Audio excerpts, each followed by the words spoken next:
बहुत पुरानी बात है। मथुरा नगरी पर एक अत्याचारी राजा राज करता था, कंस।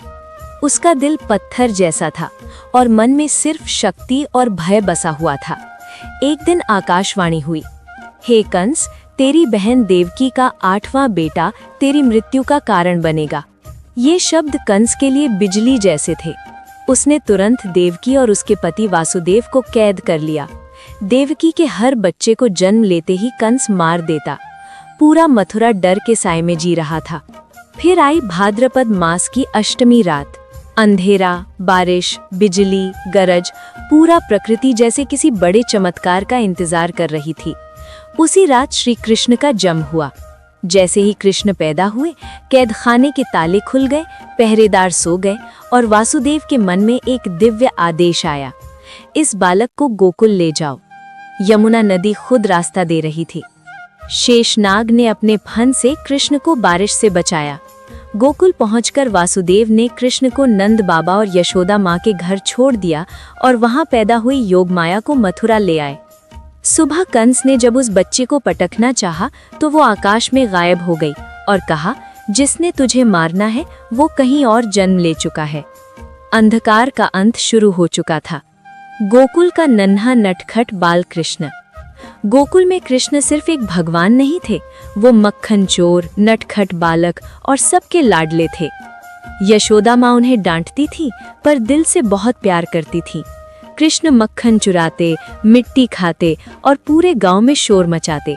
जब यशोदा माँ ने उनका मुंह खुलवाकर देखा तो उसमें पूरा ब्रह्मांड नजर आया, तारे, ग्रह, नदियाँ, सब कुछ।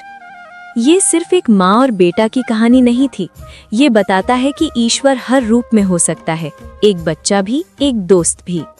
राक्षसों का विनाश, बुराई के खिलाफ संघर्ष।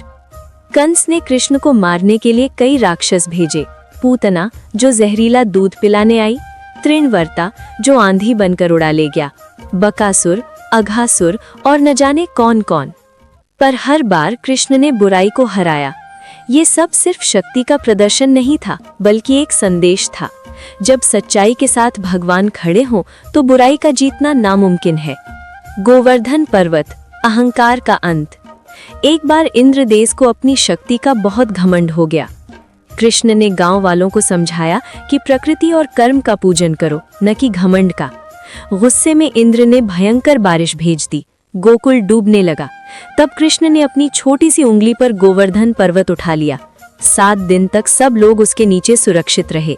इंद्र का अहंकार टूट गया। उसने माफी मांगी। संदेश, घमंड चाहे देवता का हो या इंसान का, उसे झुकना ही पड़ता है। राधा और कृष्ण, प्रेम का आध्यात्मिक रूप। राधा कृष्ण का प्रेम कोई साधारण प्रेम नहीं था, वो आत्मा और परमात्मा का मिलन था।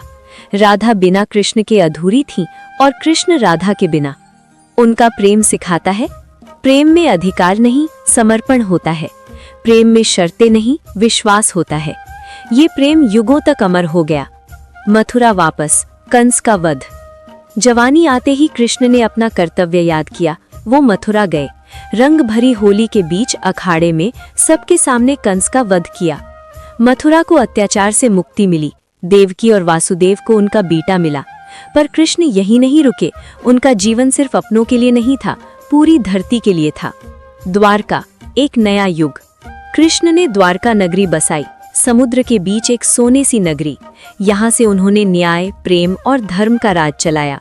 रुक्मिणी से विवाह, सत्यभामा के साथ लीला, हर रिश्ता एक सीख देता है।